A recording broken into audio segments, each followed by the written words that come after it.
Hello यार, welcome करता हूँ आप सभी को यूट्यूब चैनल नर्सिंग ज्ञान पे। और यहाँ पे मैं आप सभी को एक महत्वपूर्ण बात बताना चाहता हूँ।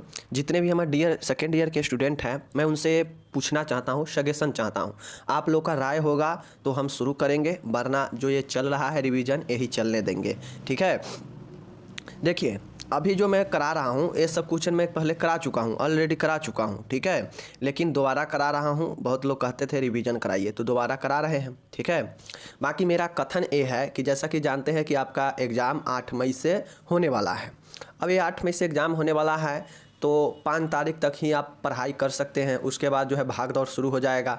गाड़ी में रहेंगे, जाएंगे, वहाँ पे एडजस्ट होंगे, तो पढ़ाई उतना 5 के बाद संभव नहीं है, क्योंकि 5 के बाद सब अपना अपना एग्ज़ाम जगह जाने लगेगा, क्योंकि बहुत लोग बाहर से एग्ज़ाम देने जाते हैं एमपी में। तो ऐसे में 5 तक आपके पढ़ाई का एक ध्यान के साथ 5 तक समय है पढ़ने का। तो आप कहेंगे तो मैं खुद से जिस तरीक़ा से मैं फर्स्ट ईयर का सेट बना रहा हूँ, तो आप कहेंगे तो आप लोग को भी एकदम एग्ज़ाम बेस्ड, और ऐसा नहीं कि मैं क्वेश्चन बैंक का पिछला उठा कर रख दूंगा। जो महत्वपूर्ण प्रश्न होगा वो जो है हम लाएंगे, उसमें एकदम आपके एग्ज़ाम के तरह ही क्वेश्चन होगा। शॉर्ट, लॉन्ग, ऑब्जेक्टिव, सब्जेक्टिव सब होगा। अगर आप कहेंगे तो एग्ज़ाम तक, जो कि अभी 15 दिन, 5 तक हम मान के चलते हैं, 5 मई तक, तो हम 15 दिन हैं हमारे पास। इस 15 दिन में कम से कम 4-4 सेट जो है हम लोग करेंगे। कितने सेट करेंगे? चारों सब्जेक्ट का 4-4 सेट जो है हम लोग करेंगे। अब ये 4-4 सेट आप कर लेंगे ना, तो आप देखेंगे कि आपके एग्ज़ाम में जो क्वेश्चन आएंगे इसी 4 सेट के अंदर से आएंगे, जितने भी लॉन्ग और शॉर्ट क्वेश्चन होगा। तो आप लोग का क्या राय है? अगर राय आप लोग देते हैं तो जल्दी जल्दी कमेंट कर दीजिए। 1 दिन का हम आपको समय दे रहे हैं। उसके बाद जो है हम लोग शुरू कर देंगे।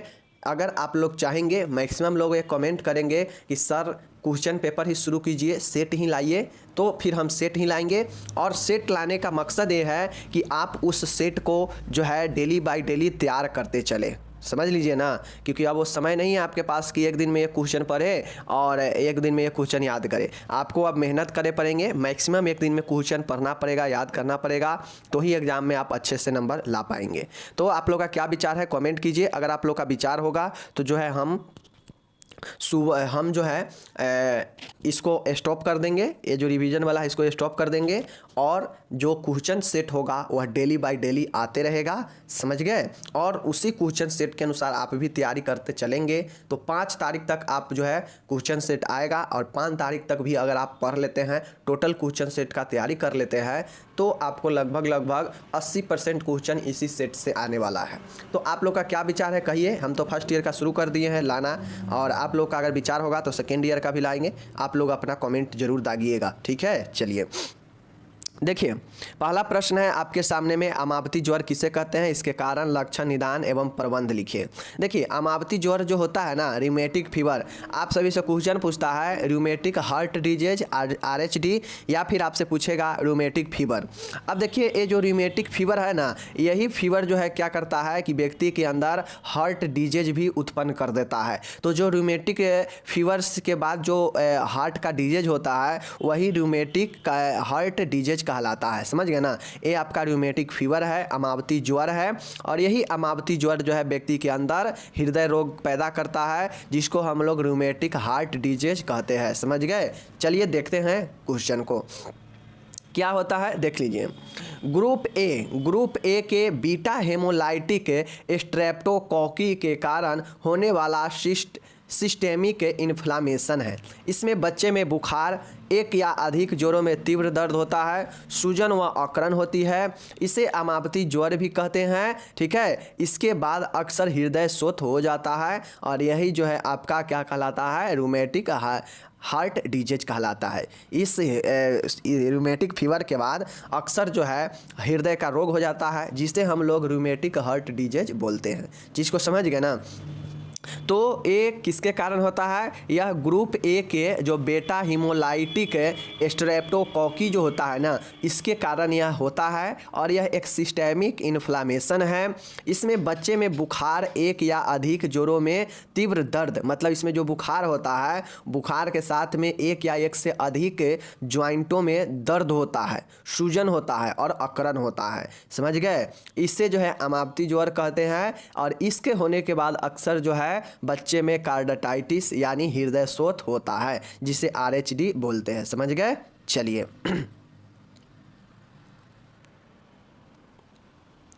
अब यहाँ पे देखिएगा कारण इसका क्या होता है होने का। तो कारण तो अभी ऊपर में देखे हैं कि हेमोलाइटिक स्ट्रेप्टोकोकस बैक्टीरिया होता है ये कारण, चूँकि स्ट्रेप्टोकोकी जो होता है वह बैक्टीरिया का ही एक वर्गीकरण है, ठीक है ना।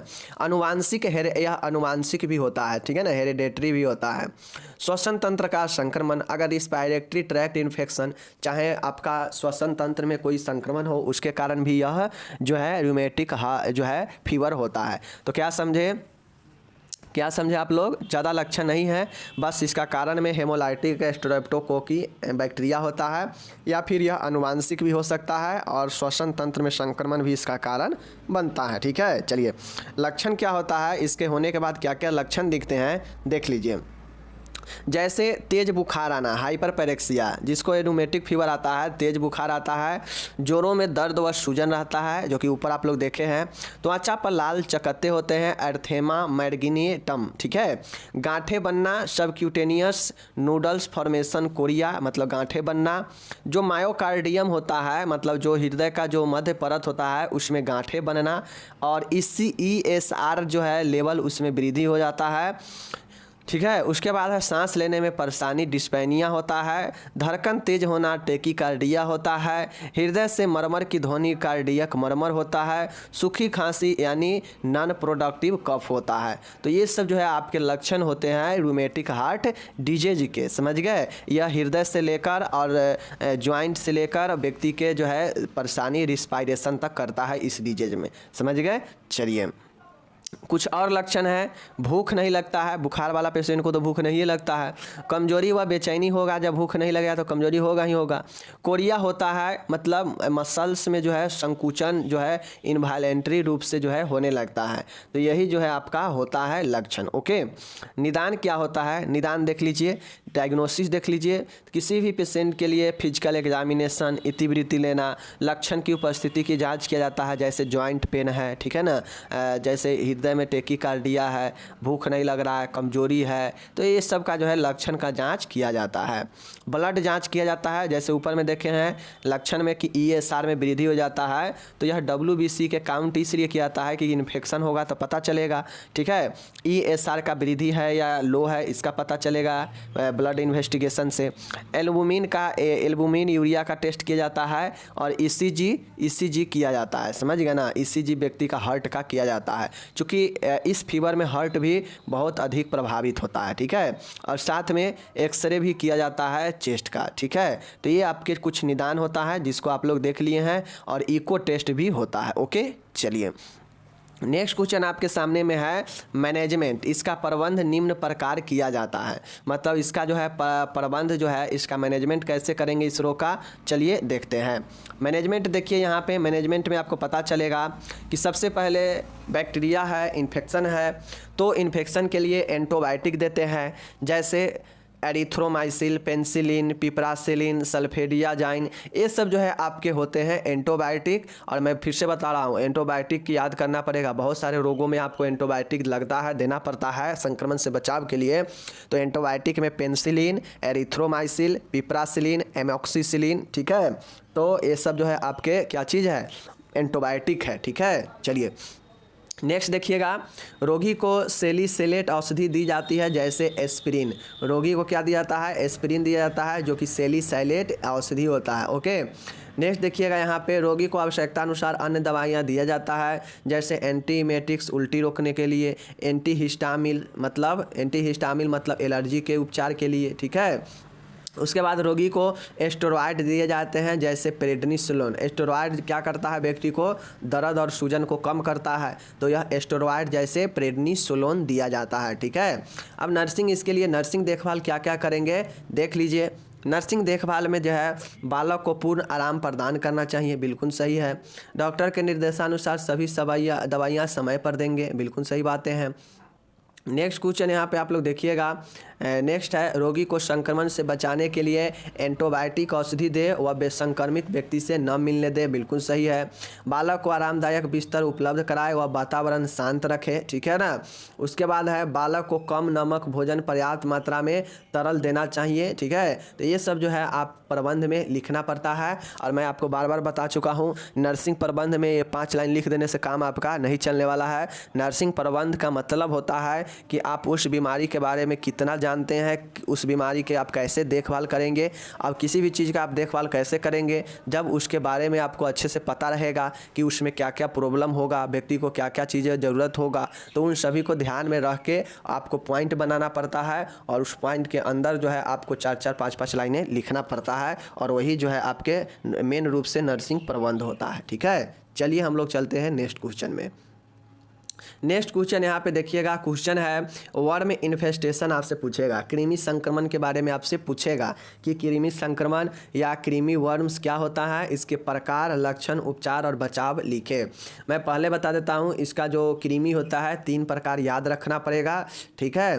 3 प्रकार कौन कौन है, एक आपका गोल कृमि, एक होता है पिन वर्म होता है, और आगे चल के सब आपको ध्यान रखना पड़ेगा, ठीक है। चलिए देखिए, कृमि संक्रमण जो होता है, गर्म जलवायु प्रदेशों में कृमि संक्रमण आम बात है। मतलब जहाँ पे गर्म जगह होता है ना, वहाँ पे जो कृमि वर्म जो होता है बच्चे को, यह होना बहुत आम बात होता है। बच्चे क्या, यह वयस्क में भी होता है, लेकिन बच्चे में ज़्यादा होता है, क्योंकि बच्चे का जो खान पान होता है वह थोड़ा अलग ही होता है।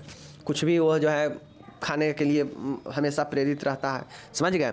तो यह गर्म जलवायु प्रदेशों में कृमि संक्रमण होना आम बात होता है, ठीक है। ये शरीर में प्रवेश कर विभिन्न जो है यहाँ पे विभिन्न प्रकार की व्याधियाँ उत्पन्न कर देता है। अब देखिए, ये जो होता है कृमि जो होता है, यह कीड़ा होता है एक प्रकार का। अब इस शरीर में प्रवेश करेगा तो आप लोग जानते हैं कि कोई एक रोग उत्पन्न नहीं करेगा, विभिन्न प्रकार के रोग उत्पन्न करेगा। तो ये जैसे पेट में संक्रमण पैदा करेगा, तो इससे जो है आपके डायरिया उत्पन्न कर सकता है, बहुत चीज़ें उत्पन्न कर सकता है। तो ये जो है पर शरीर में प्रवेश करने के बाद विभिन्न जो है प्रकार की व्याधियाँ मतलब समस्या उत्पन्न करती है। व्यक्तिगत एवं वातावरणीय स्वच्छता तथा जन स्वास्थ्य सुधार के द्वारा इनको रोका जा सकता है। अब देखिए, खुद के स्वच्छता करके और पर्यावरण को स्वच्छ करके, लोगों में से जो है स्वच्छता के सुधार करके इस कृमि संक्रमण को रोका जा सकता है आराम से, ठीक है। तो कृमि संक्रमण यही है, कृमि संक्रमण शरीर में प्रवेश करने के बाद कोई एक रोग उत्पन्न नहीं करता है, या विभिन्न प्रकार के जो है समस्या उत्पन्न करता है शरीर में प्रवेश करने के बाद। इसके लिए व्यक्तिगत और वातावरणीय स्वच्छता और जन सुधार जो है लोगों में आवश्यक है, होनी चाहिए, ठीक है। चलिए, संक्रमण का इसका तरीका क्या होता है, तो देखिए, कृमियाँ मतलब वर्म्स जो है संक्रामक अवस्था में निम्न प्रकार शरीर में प्रवेश करते हैं। यह शरीर में कैसे प्रवेश करता है, कैसे जो है फैलता है, देख लीजिए। पहला है, देखिए, मल संदूषित पदार्थों को ग्रहण करना, injection of faecal contaminant material, मतलब मल के जो संदूषित पदार्थ होगा उसको ग्रहण करना, ठीक है ना। तो ये जो है दूसरा है, त्वचा को भेद कर, यह त्वचा से भी जो है प्रवेश कर जाता है शरीर में, अगर गंदगी त्वचा पर लगा होगा तो। मध्यवर्ती होस्ट के अंतर्ग्रहण द्वारा, मतलब यह जो है मध्यवर्ती होस्ट के अंतर्ग्रहण के द्वारा, मतलब यह जो है आपके शरीर में कोई और मार्ग से भी जो है प्रवेश कर सकता है, ठीक है, जैसे भोजन वोजन वगैरह ये सब। कृमि संक्रमण के प्रकार, अब हम लोग चलते हैं कृमि संक्रमण के प्रकार देखते हैं कि कृमि संक्रमण जो है आपके शरीर में कितने प्रकार के हो सकते हैं, ठीक है। चलिए, यह आंतरीय परजीवियों में सबसे अधिक अनुपात में पाया जाता है, ठीक है। देखिए कौन सा होता है, चलिए हम लोग देखते हैं यहाँ पे। देखिए पहला है यहाँ पे देखिएगा गोल कृमि एस्क्रिएसिस होता है। पहला कौन सा प्रकार है? गोल कृमि है, एस्क्रिएसिस होता है। समझ गए? गोल कृमि का मतलब होता है कि लंब्रोक्वाइड्स नामक कृमि के संक्रमण से होता है, जिसकी लंबाई 20 सेंटीमीटर से 40 सेंटीमीटर होती है। संक्रमण संक्रमित हाथ, खिलौना, कच्चा भोजन व खुले में मल त्याग द्वारा ओरल फीकल मार्ग से फैलता है। देखिए गोल कृमि जो होता है ना, यह जो है एक आपका लंबोक्वाइड्स, ये जो है आपका एक लंब्रोक्वाइड्स जो एक कृमि होता है, उससे गोल कृमि फैलता है। इसका शरीर में 20 सेंटीमीटर से 40 सेंटीमीटर तक इसका जो है लंबाई होता है। और यह संक्रमण जो है आपके संक्रमित हाथ, गंदे खिलौने, ठीक है, कच्चा भोजन को खाने से, खुले में मल करने से, इस सब के द्वारा जो है यह ओरल फीकल मार्ग से फैलता है। मतलब मल और मुख के द्वारा फैलता है। यह किससे जो है संक्रमण फैलता है? गोल कृमि, तो लंब्रोक्वाइड्स नामक कृमि से संक्रमण फैलता है। ठीक है, चलिए नेक्स्ट हम लोग यहाँ पे निदान देखते हैं, इसका डायग्नोसिस क्या होता है। तो देखिए सीधा सी जान लीजिए, तीनों प्रकार है। ठीक है, अब तीनों प्रकार जो है ना, तीनों प्रकार में जो है यहाँ पे ओरल फीकल मार्ग से फैलता है, मल को जो है और आंत को प्रभावित करता है। तो इसके निदान में, सब के निदान में जो है आप लोग क्या लिखेंगे? इतिवृत्ति लेना, फिजिकल एग्जामिनेशन, उसके बाद जो है मल का जांच। ठीक है, तो ये सब जो है आपके होता है। तो ये चीज़ हो गया। चलिए ये जो होता है, ये जो गोल कृमि होता है, यह मल में लंबे सर्पिलाकार जंतुओं की उपस्थित, मतलब ये जो गोल कृमि होता है ना, तो आप लोग देखते होइएगा कि जब बच्चा में मल जो बच्चा त्यागता है, तो उसमें एक जो है कीड़ा के समान जो है लंबा सा पतला सा जो है वह केंचुआ के समान जो है रहता है। समझ गए ना? तो यही जो है आपका वही गोल कृमि होता है। समझ गए? चलिए उसके बाद जो है इसमें मल का जांच किया जाता है। तो यही ज़्यादा जांच नहीं है, सब में मल का ही जांच होगा।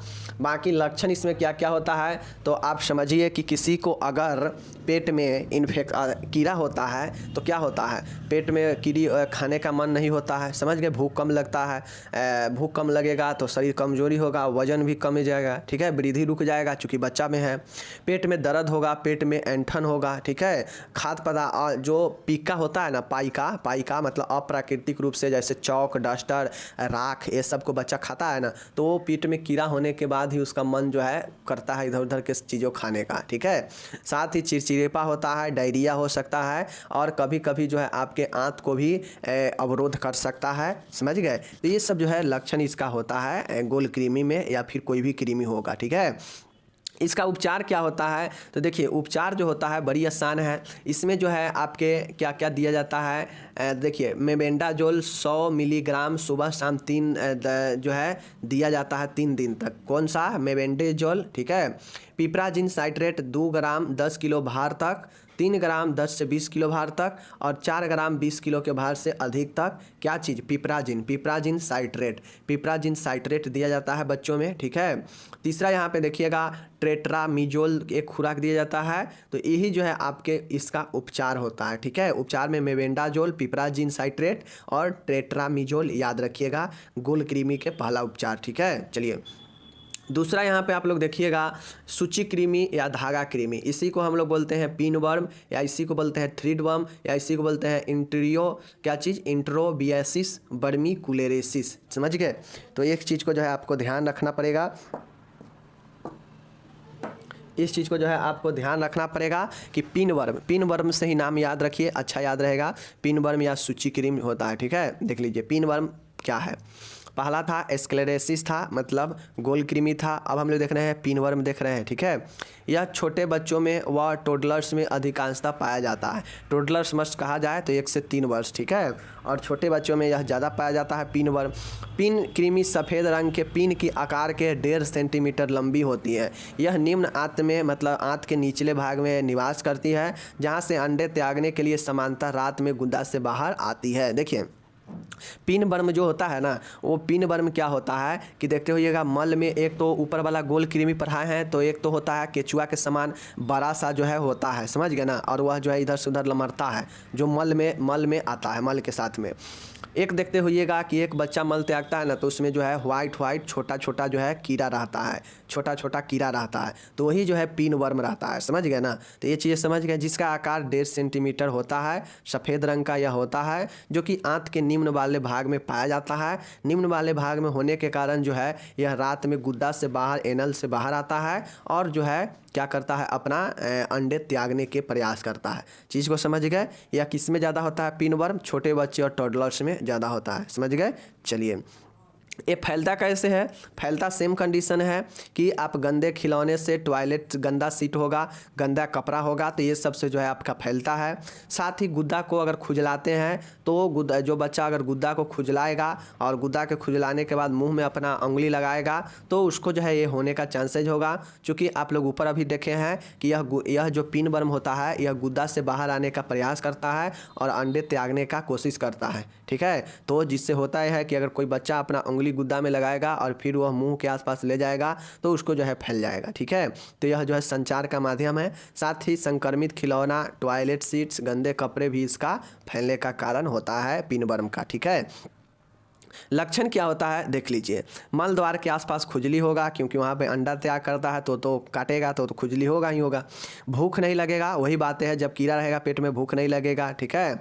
गुद्दा के पास तथा मल में कृमि की उपस्थिति, मल में जो कृमि आएगा वो जो है आपका होगा। तो ये सब जो है आपके लक्षण होता है। कुछ ज़्यादा इसमें विशेष लक्षण इस समय नहीं होता है। पेट से रिलेटेड और भोजन से रिलेटेड ही प्रॉब्लम होता है कृमि संक्रमण में, ठीक है। निदान इसका क्या है? बस निदान वही है कि भाई मल परीक्षण कीजिए और पता कीजिए कि उसमें जो है किस कारण से जो है कृमि आया है, ठीक है। चलिए, उपचार क्या है? बस उपचार वही है कि यहाँ भी वही है कि पिपराजिन साइट्रेट व फिर मोबेंडाजोल का उपयोग यहाँ भी किया जाता है। और बच्चे के साथ जो है परिवार के सभी सदस्यों का उपचार पायरेंटल पामोएट द्वारा किया जाना चाहिए, ठीक है। साथ ही साफ़ सुथरा का ख्याल रखना चाहिए और ये सभी चीज़ें फैलने वाला होता है, इसलिए साफ़ सुथरा और स्वच्छता पर ध्यान देना चाहिए। बच्चे को हमेशा साफ़ सुथरा स्वच्छ रखना चाहिए, ध्यान देना चाहिए कि वह अपने जो है फीकल मार्ग को मतलब गुद्दा मार्ग पर खुजलाकर और मुंह में हाथ न डाले, इसका ध्यान रखना चाहिए, ठीक है। चलिए, तीसरा और लास्ट यहाँ पे इसका प्रकार है, वो आपका प्रकार है हुक वर्म। आप लोग नाम सुने होंगे, हुक वर्म या अंकुश कृमि बोलते हैं, इसी को हम लोग एनसीसाइक्लोएस्टोमा बोलते हैं, ठीक है। तो देखिए, ध्यान रखने वाली बात यह है, पहला आप लोग पढ़े हैं स्क्लेरेसिस गोल कृमि, दूसरा आप लोग पढ़े हैं पिन वर्म, ठीक है। और उसके बाद जो है हम लोग तीसरा पढ़ रहे हैं हुक वर्म। इसको जो है याद रखना है, ये 3 टाइप याद रखेगा ना तो उसमें जो लक्षण और जो निदान है, लक्षण निदान सब में समान है, क्योंकि यह तो है तो ही हुक वर्म ही ना, भले अलग अलग प्रकार का है लेकिन है तो हुक ही, है तो ही वर्म ही, ठीक है ना। चलिए, देख लीजिए यहाँ पे यह एंसिलोस्टोमा ड्यूडेनल कृमि द्वारा होने वाला जंतु बाधा है। हुक वर्म किसके कारण होता है? तो यह हुक वर्म जो होता है ना, यह जो है एंसिलोएस्टोमा, यह जो है एंसिलोएस्टोमा के द्वारा जो है एंसिलोएस्टोमा ड्यूडेनल कृमि के द्वारा होने वाला जंतु बाधा संक्रमण है। चीज़ को समझ रहे हैं। चलिए, उसके बाद देखिए, इसका जो प्रसार होता है, यह लार्वा ग्रामीण व गंदी बस्तियों में अधिक फैलता है, जहां बच्चे खुले खेतों में रहते हैं, ठीक है। यह लार्वा नंगे पैरों की त्वचा के रोम रंध्र द्वारा प्रवेश करते हैं। ये जो हुक वर्म होता है ना, यह शरीर के छिद्र द्वारा प्रवेश करता है, समझ गए। हुक मतलब क्या होता है? हुक मतलब यह छिद्र के द्वारा शरीर में जो है, जैसे कोई बच्चा ग्रामीण इलाका में ज़्यादा रहता है जहाँ पे गंदी बस्ती होता है, वहाँ पे जो है यह पैरों के माध्यम से जो है इसके लार्वा जो होते हैं हुक वर्म का शरीर में प्रवेश कर जाते हैं हेयर रोम के द्वारा, और जो है शरीर में यह पैदा करते हैं संक्रमण, ठीक है।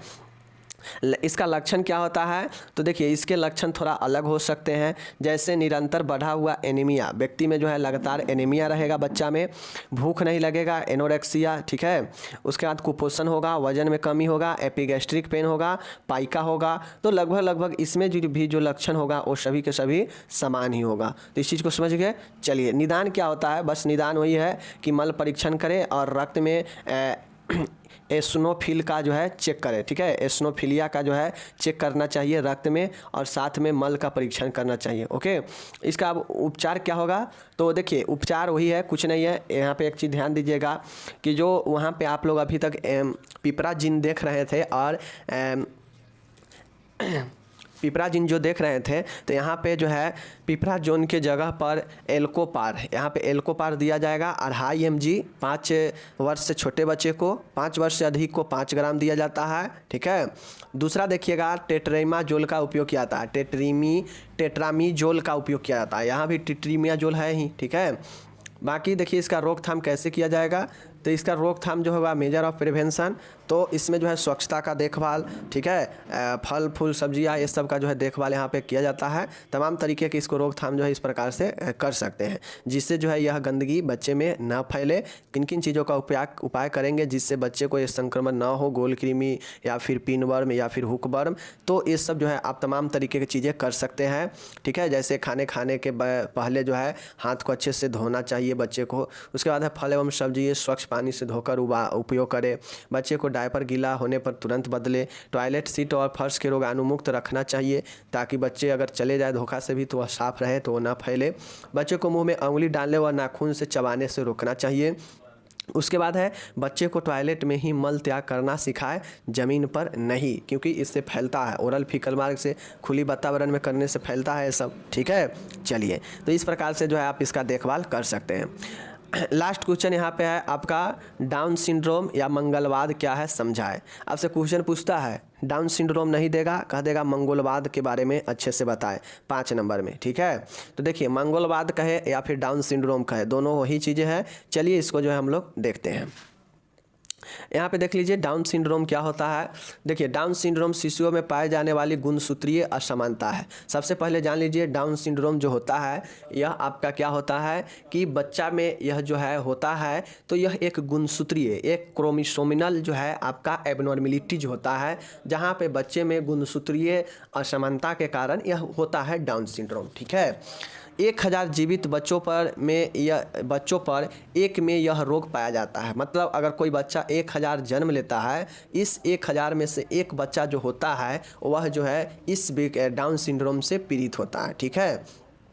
इसमें ऑटोसोम के 21वें जोड़ के स्थान पर 3 गुणसूत्र होते हैं, अतः इसे ट्राइसोमी 21 जो है कहते हैं। अब देखिए आप लोगों को ये पता होगा कि डाउन सिंड्रोम आप लोग ये कहते होंगे कि डाउन मतलब कम जाना, नीच हो जाना। ऐसा नहीं होता है। ये जो 21 नंबर का ये जो जोड़ा होता है ना, तो पेयर कब बनता है? पेयर 1 और 1 2 से मिलकर पेयर बनता है। लेकिन ये जो 21वें नंबर का जो ऑटोसोम होता है ना, जैसे 23 पेयर होता है, पूरे क्रोमोसोम 23 पेयर होता है ना, तो ये 21 नंबर के जो पेयर वाला होता है ना, तो इस पेयर में 2 होना चाहिए, लेकिन इस बेचारे के जगह पर 1 पेयर और एक्स्ट्रा हो जाता है, जिसके कारण यह गुणसूत्र जो है पाया जाता है बच्चे में, ठीक है।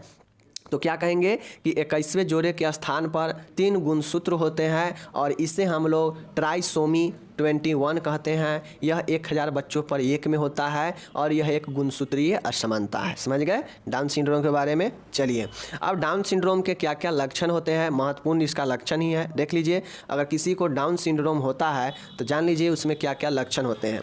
जैसे जो बच्चा अगर डाउन सिंड्रोम वाला होगा तो उसको देखते होइएगा कि गोल व छोटा सिर होता है, मतलब उसका जो सिर होता है छोटा होगा या गोला होगा या फिर जो है बहुत बड़ा भी हो सकता है। समझ गए ना। दांतों का देर से निकलना, मतलब जो दांत होगा वह देर से निकलेगा। गर्दन की त्वचा लटकी हुई, मतलब उसका जो त्वचा होगा वह जो है टाइटनेस नहीं होगा, लटकी हुई रहेगा। छोटी व चपटी नाक, उसका नाक जो होगा वह छोटी होगा और चपटी होगा। यह जो है क्रोमोसोमल एबनॉर्मेलिटी के कारण ही होता है।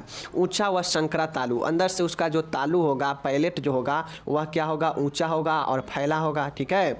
उसके बाद छोटे व चौड़े हाथ पैर होता है। आप लोग देखते होइएगा अक्सर आपके गाँव में कोई ना कोई एक ऐसे व्यक्ति मिल जाएगा जो हद से ज़्यादा जो है उसका जो है शरीर का विकास रुक गया है। हाथ पैर जो है छोटा छोटा लेकिन चौड़ा चौड़ा हो जाता है, नाक धंस जाता है, देखते हैं ना। तो ये सब क्रोमोसोमल जो है एबनॉर्मेलिटी, यही जो है डाउन सिंड्रोम होता है। समझ गए। उसका जो पेस मसल्स जो है दुर्बल कमज़ोर रहेगा। उसके जो पेनिस शिश्न का जो आकार होगा वो भी उसके छोटे होगा, मतलब उसका जो पेनिस होगा वो भी छोटा हो जाएगा अगर वो डाउन सिंड्रोम वाला बच्चा जन्म लिया है तो। ठीक है, नेक्स्ट देखिए यहाँ पे कि क्रिप्टोकॉर्डिज्म होगा, बच्चे में क्रिप्टोकॉर्डिज्म होगा और हाइपटोनिया हो जाएगा। तो ये सब जो है देखिए नॉर्मल आप लोग जानते हैं कि डाउन सिंड्रोम वाले बच्चा जो होता है ना उसका आवाज़ भी प्रभावित होता है, लटपटा के उसका आवाज़ भी आएगा, उसका वृद्धि विकास सब प्रभावित हो जाता है, हाथ पैर जो है छोटा छोटा चौड़ा चौड़ा हो जाएगा, जो है उसके सर जो है छोटा हो जाएगा, ठीक है ना, या फिर जो है उसके आवाज़ जो है अलग प्रकार के हो जाएगा। तो क्रोमोसोमल एबनॉर्मेलिटी जो कि ट्राइसोमी होता है इसके कारण विभिन्न प्रकार के जो है चेंजेज हो जाता है, वृद्धि विकास शरीर का अलग हो जाता है एक नॉर्मल व्यक्ति से, नाक उसका जो है क्या होगा चपटा हो जाएगा। तो इस प्रकार के जो है चीज़ें देखने को मिलते हैं, जिसको हम लोग कहते हैं ना जोकर, बौना कहते हैं ना कि गांव में बौना है ये जोकर है, तो वही जो है उस बेचारे को डाउन सिंड्रोम से पीड़ित ही होते हैं। समझ गए?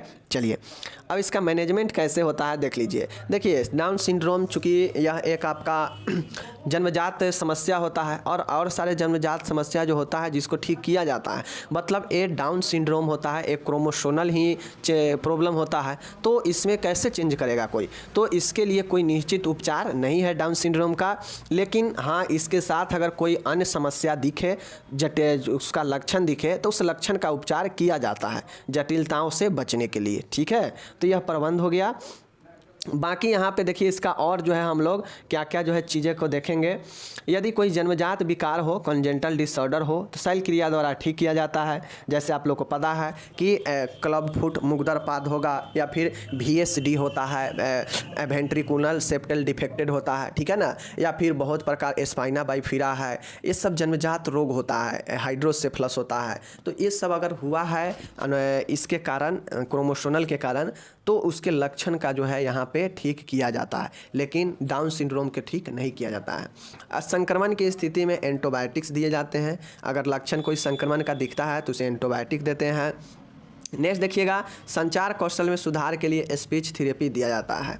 अब डाउन सिंड्रोम वाले बच्चे को हो सकता है उसका आवाज़ जो है सही से ना हो पाए, तो इसके लिए उसे स्पीच थेरेपी दिया जाता है। ओके, चलिए नेक्स्ट यहाँ पे देखिएगा, पेशीय कंकालीय तंत्रिकीय विकार के लिए फिजियोथेरेपी दी जाती है। अब बहुत ऐसे बच्चे होते हैं, देखते होइएगा कि उसका जो है शरीर का कोई भाग ही काम नहीं करता है, वहाँ का उसका जो स्किन होता है वह झूलता रहता, लूज होता है, तो यह डाउन सिंड्रोम के कारण ही होता है, तो उसको फिजियोथेरेपी कराया जाता है। ठीक है, नेक्स्ट लास्ट देखिएगा कि बच्चे को देखभाल व पालन के लिए माता पिता को विशेष स्वास्थ्य शिक्षा दी जाती है।